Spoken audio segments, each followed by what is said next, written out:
Dans le charmant village d'Avignon, où les histoires circulent dans les ruelles étroites et les traditions défient l'épreuve du temps, une femme a laissé derrière elle un héritage qui déclencherait une série d'événements stimulants. C'est l'histoire de Camille Dubois, une femme dont la vie paisible a été bouleversée par une découverte surprenante dans sa propre maison et les conséquences inattendues qui en ont découlé. Camille Dubois, une femme âgée en Provence, avait laissé un message spécial dans son testament après avoir été abandonnée par ses enfants. Dans une banlieue paisible de Paris, une maison spacieuse avec un jardin méticuleusement entretenu se démarquait des autres. C'était la résidence de Camille Dubois, une dame de 75 ans connue dans le quartier pour sa douce gentillesse et son jardin rempli de fleurs vibrantes. Cependant, la joie des couleurs dans son jardin contrastait avec la tristesse du silence dans sa maison. Antoine et Amélie, ses enfants, avaient déménagé depuis des années et les visites qui étaient autrefois fréquentes étaient devenues rares et avaient finalement cessé. Assise dans le vieux fauteuil du salon avec une tasse de café à la main, Camille regardait fixement le portrait de famille sur la cheminée. Les sourires juvéniles d'Antoine et Amélie aux côtés du défunt mari de Camille semblaient appartenir à une autre vie. « Où sont Antoine et Amélie, mes chers ?» murmura Camille, sa voix tremblante et ses yeux embués de larmes. Une sonnerie interrompit le silence. Camille répondit, espérant que ce soit un de ses enfants. « Maman, c'est moi, Antoine », annonça la voix à l'autre bout du téléphone. Le soulagement dans la voix de Camille était palpable. « Oh, Antoine, cela fait si longtemps que je n'avais pas entendu ta voix. »« Tu m'as manqué », répondit Antoine avec un ton étudié. « Et moi aussi. Nous y avons réfléchi. Nous avons besoin de passer plus de temps avec toi. Nous envisageons une visite, qu'en penses-tu » Camille sentit un éclat de joie. « Oh, ce serait merveilleux, mon cher. Je suis impatiente. » En raccrochant, le sourire de Camille illumina la pièce. Elle n'avait aucune idée que cet appel serait le début d'une série d'événements qui changerait sa vie pour toujours. Par une froide et sombre nuit d'automne, les phares d'une voiture illuminèrent l'entrée de la maison de Camille. Antoine et Amélie, tous deux avec des expressions préoccupées, descendirent du véhicule et se dirigèrent vers la porte d'entrée. Amélie, la plus jeune des deux, avec un maquillage parfaitement appliqué pour dissimuler les marques du temps, regarda Antoine avec une expression hésitante. « Penses-tu qu'elle nous croira ?» murmura-t-elle nerveusement.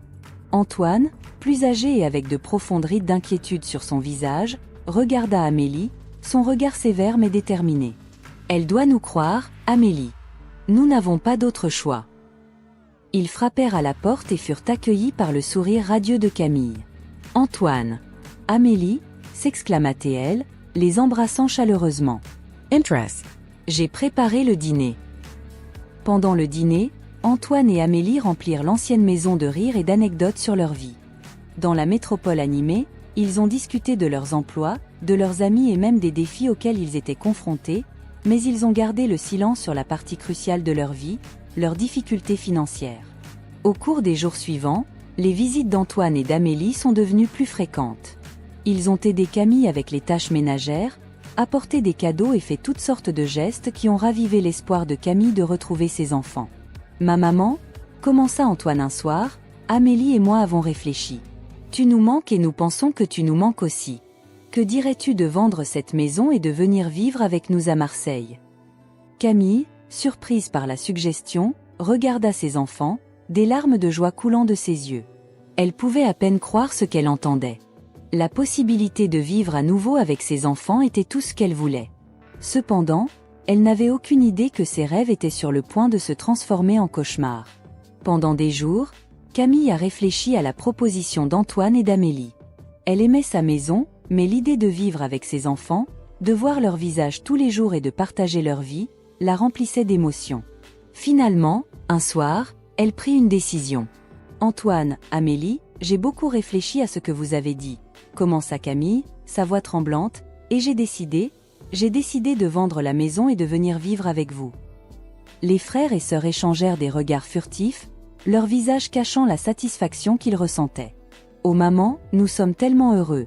s'exclama Amélie, se levant pour embrasser Camille. « Tu adoreras Marseille, j'en suis sûre. » Avec la décision prise, les choses se sont déroulées rapidement. La maison a été mise en vente, et, à la surprise de Camille, elle a été vendue en peu de temps. Elle se retrouva entourée de boîtes et de paquets, ses affaires étant emballées pour le déménagement. En rangeant ses albums de photos, Camille ressentit une pointe de tristesse en disant au revoir à la maison qui avait été la sienne pendant tant d'années. « Ce lieu va me manquer », dit-elle doucement, caressant le cadre d'une vieille photo. « Ne t'en fais pas maman », dit Antoine, passant un bras réconfortant autour de ses épaules. « Tu adoreras Marseille, et surtout, nous serons ensemble. » À ce moment-là, Camille ne remarqua pas le regard complice échangé entre Antoine et Amélie. Elle était loin d'imaginer la véritable intention derrière leurs paroles réconfortantes. Le grand déménagement arriva enfin. Camille, mêlant excitation et nervosité, dit au revoir à sa maison et au quartier qu'elle aimait tant.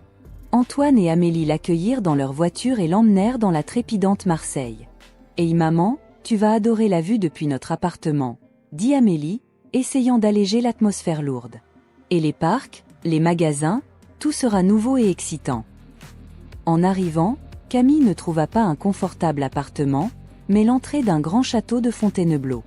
Les murs peints en couleur pastel, les jardins bien entretenus. « Antoine, Amélie, il doit y avoir une erreur », dit Camille, perplexe. « C'est une maison de retraite, maman », commença Antoine, sa voix tremblante, évitant son regard. « Nous sommes tellement désolés de ne pas avoir été honnêtes dès le départ.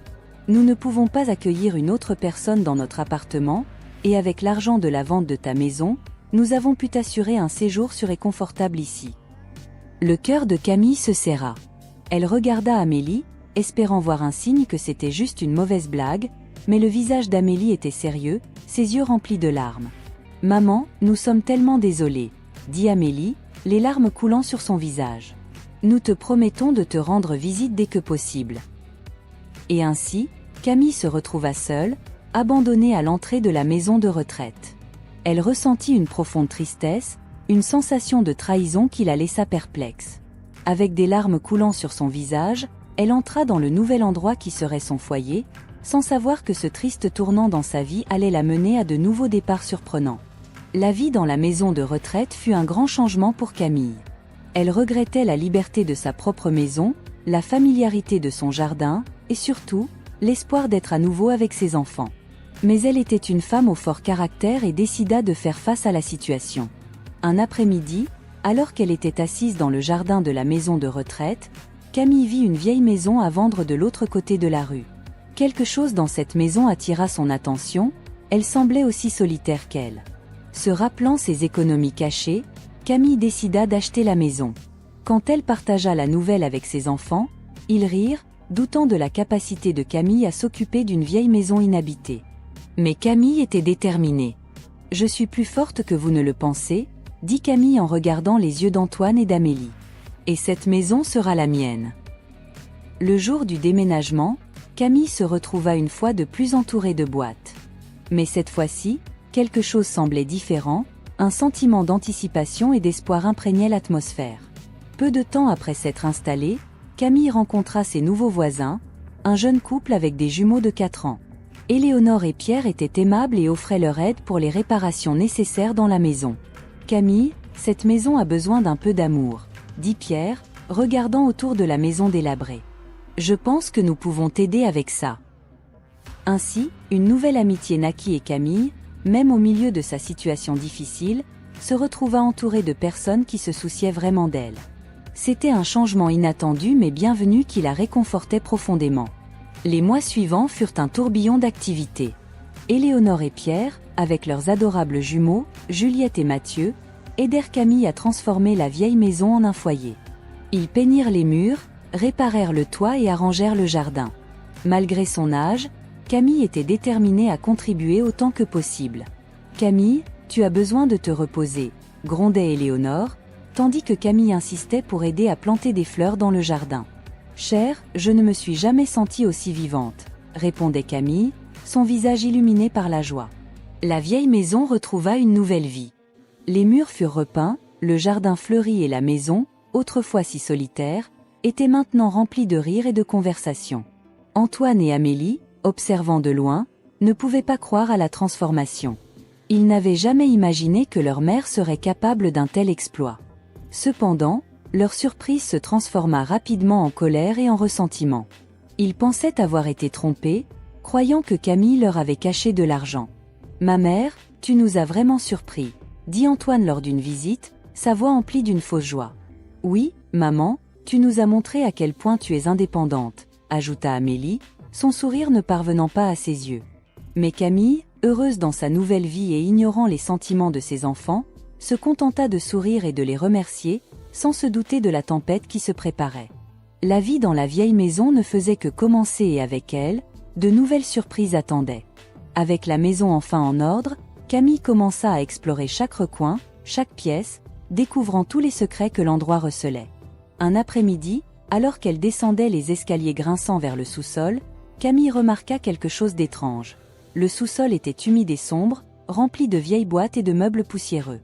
Dans un coin, il y avait une grande malle ancienne fermée à clé. La curiosité de Camille s'alluma immédiatement. Éléonore, remarquant l'excitation de Camille, suggéra « Peut-être que Pierre pourrait ouvrir la malle pour toi, Camille. » Avec l'aide de Pierre, la malle fut ouverte, révélant une impressionnante collection de bijoux et d'or, chaque pièce plus éblouissante que la précédente. Camille fut stupéfaite, à peine capable de croire à la fortune qu'elle avait découverte dans sa propre maison. « Êtes-vous sûre de cela, maman ?» demanda Éléonore, préoccupée par le bien-être de Camille. « Je suis sûre, ma chère, » répondit Camille avec un sourire doux. « C'est important pour moi d'être ici, entourée d'amour et de souvenirs. » Les jours passèrent lentement, chacun marqué par la présence constante d'Éléonore et de Pierre, qui se relayaient pour prendre soin de Camille. Juliette et Mathieu passaient des heures dans le jardin, apportant des fleurs fraîches et des dessins pour leur chère grand-mère. Pendant ce temps, Antoine et Amélie affrontaient leur propre lutte intérieure. La cupidité les consumait, et chaque jour les éloignait davantage de leur mère. Ils ne pouvaient pas comprendre son désir de rester à la maison plutôt que de chercher un traitement médical adéquat. La nuit précédant la lecture du testament de Camille, la maison était remplie de tension. Antoine et Amélie pouvaient à peine contenir leur anxiété, tandis qu'Éléonore et Pierre s'accrochaient à l'espoir que tout irait bien pour leur ami. Enfin, le jour de la lecture du testament arriva. François, l'avocat de Camille, ouvrit l'enveloppe et commença à lire à haute voix les mots soigneusement écrits par Camille. Pour la surprise de tous, Camille avait laissé la majeure partie de sa fortune à Éléonore et Pierre, reconnaissante pour leur amour et leur amitié inconditionnelle. Antoine et Amélie furent choqués, incapables d'accepter que leur mère ait pris cette décision. La lecture du testament marqua le début d'un nouveau chapitre pour la famille. Malgré la tristesse de la perte de Camille, la générosité de son esprit vivrait éternellement dans la maison qu'elle avait transformée en un foyer rempli d'amour et d'amitié. Et ainsi, alors que le soleil se couchait sur la ville d'Avignon, l'histoire de Camille Dubois et son héritage d'amour et de générosité se poursuivait, nous rappelant que la véritable richesse réside dans les cœurs de ceux qui nous entourent. Camille les observait depuis la fenêtre, une profonde tristesse dans son regard. « J'espère qu'ils trouveront le bonheur un jour », murmura-t-elle pour elle-même. « Ils le méritent. » Elle savait que son temps était compté, mais elle n'avait pas peur. Elle avait sa famille, Éléonore, Pierre, Juliette et Mathieu. Et elle avait aussi un plan final, un plan qui apporterait justice et équilibre pour tous. Le départ de Camille arriva par une froide matinée d'hiver, avec Éléonore tenant sa main. La perte fut ressentie dans tout le quartier. La douce dame qui avait illuminé tant de vies était partie. « Je promets de m'occuper de tout, Camille », murmura Éléonore, ressentant un mélange de tristesse et de détermination. « Repose en paix. » Amélie et Antoine accueillirent la nouvelle avec des émotions mitigées. La tristesse de perdre leur mère, mais aussi un soulagement face à la perspective de ce qu'ils pensaient être à eux. La communauté se rassembla pour les funérailles de Camille. Éléonore et Pierre, avec Juliette et Mathieu, reçurent du réconfort de la part d'amis et de voisins, partageant toutes des histoires sur la façon dont Camille avait touché leur vie. À la fin des funérailles, un avocat sérieux s'approcha de la famille. « Je suis François, l'avocat de Camille », dit-il en leur remettant des enveloppes scellées. Elle a demandé qu'elles soient remises après les funérailles. Il y aura une lecture du testament la semaine prochaine. Tous furent surpris d'entendre parler du testament. Éléonore et Pierre échangèrent des regards, tandis qu'Amélie et Antoine peinaient à contenir leur impatience. « Merci, monsieur François », dit Éléonore, acceptant les enveloppes avec gratitude. Et ainsi, avec le départ de Camille, commença une nouvelle série d'événements. Le dernier acte de Camille commençait à peine à se dérouler, promettant de surprendre tout le monde avec ses révélations finales. Dans les jours qui suivirent les funérailles, Éléonore et Pierre, accompagnés de Juliette et Mathieu, se remémorèrent les moments partagés avec Camille. La maison semblait vide sans sa présence, chaque coin leur rappelant l'amour et la chaleur qu'elle avait apporté dans leur vie. L'enveloppe scellée remise par François, l'avocat, restait sur la table de la salle à manger, un rappel constant du dernier message de Camille. Finalement, un après-midi, Éléonore décida de l'ouvrir. « Chère famille », commençait la lettre, écrite avec la tremblante calligraphie de Camille. À la fin, elle faisait référence au testament. « Vous découvrirez tout lors de la lecture », écrivait-elle. « Mais sachez que j'ai essayé de faire ce que je crois être juste. » La famille termina de lire la lettre, les yeux remplis de larmes. L'amour de Camille pour eux était présent dans chaque mot. Éléonore et Pierre, quant à eux, se regardèrent mutuellement avec les yeux grands ouverts, essayant de comprendre l'ampleur de la générosité de Camille. Enfin, François conclut la lecture, choisissant ses mots avec soin. Camille a laissé un message final à ses enfants biologiques, Antoine et Amélie, fit-il une pause, prenant une profonde inspiration avant de continuer. J'espère qu'ils trouveront le bonheur qu'ils recherchent et se souviendront que l'argent n'est pas la source de la joie. La vraie joie vient des personnes que nous aimons et de la manière dont nous traitons les autres. De mon argent, ils ont déjà eu la part qu'ils ont obtenue de la vente de la maison. Dans une situation où je me suis sentie trompée et pratiquement contrainte, ils ne verront pas un autre centime. La pièce devint immédiatement un tourbillon d'émotions conflictuelles. Antoine et Amélie, avec des expressions de colère et de frustration, quittèrent la pièce, les échos de leur départ résonnant encore dans l'air.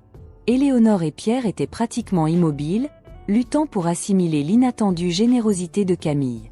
Cependant, une chose était claire. Le dernier souhait de Camille avait tout bouleversé, et plus rien ne serait pareil. Antoine et Amélie sont furieux. Comment ose-t-elle laisser la majorité de sa fortune à des étrangers et à une maison de retraite? Ils se considéraient comme ses enfants, quel que soit le traitement qu'ils lui ont réservé ces dernières années. Ce n'est pas juste, se lamenta Antoine auprès d'Amélie alors qu'il s'installait dans la voiture après la lecture du testament. Nous sommes ses enfants. Cet argent devrait être le nôtre. Nous contesterons le testament, déclara Antoine, les yeux brillants de détermination. Elle était sénile. Elle ne savait pas ce qu'elle faisait. Pendant ce temps, Éléonore et Pierre étaient sous le choc. Ils n'avaient jamais espéré recevoir quoi que ce soit de Camille, encore moins une maison et une fortune pour leurs enfants. Nous ne pouvons pas accepter cela, déclara Éléonore, visiblement émue.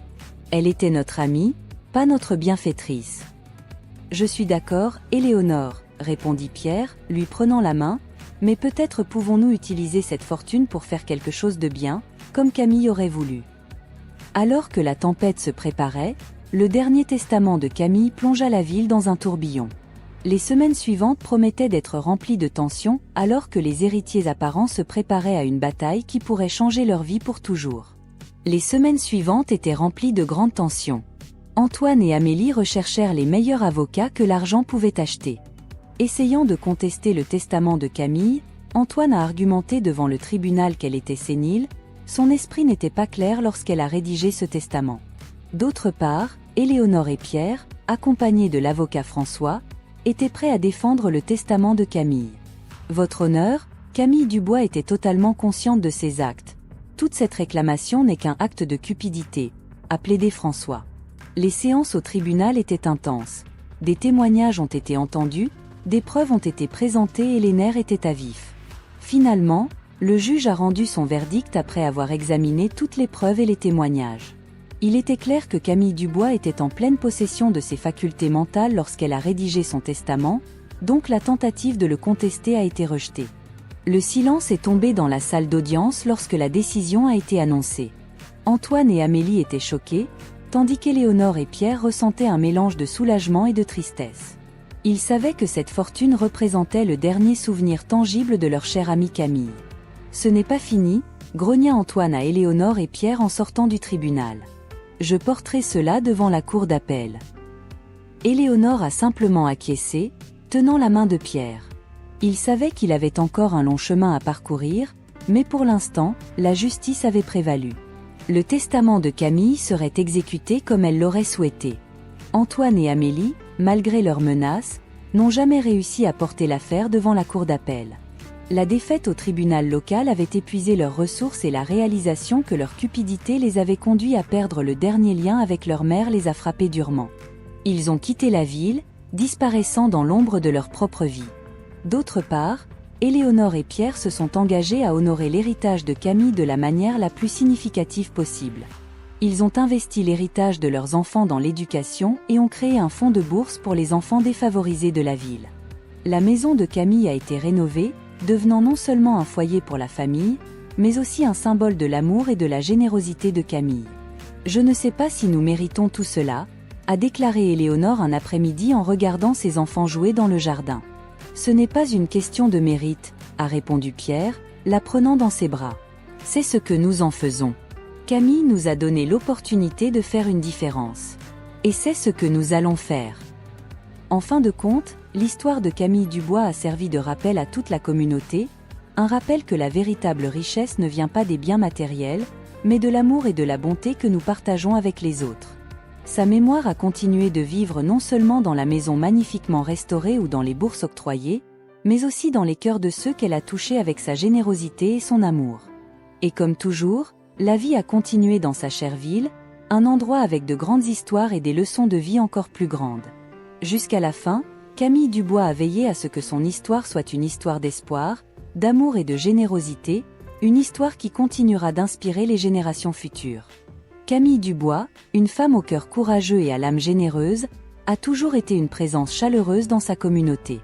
Après avoir perdu son époux, elle s'est consacrée à l'éducation de ses 2 enfants, Antoine et Amélie, avec tout l'amour et le dévouement.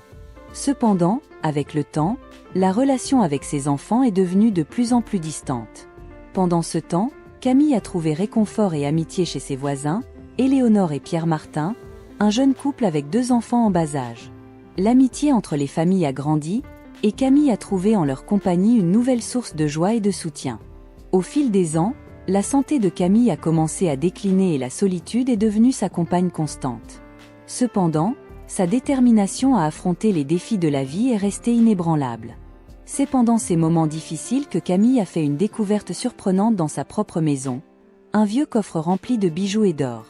Cette découverte a non seulement changé sa vie, mais aussi celle de sa famille et de sa communauté. Déterminée à utiliser sa fortune pour le bien, Camille a rédigé un testament qui a surpris tout le monde.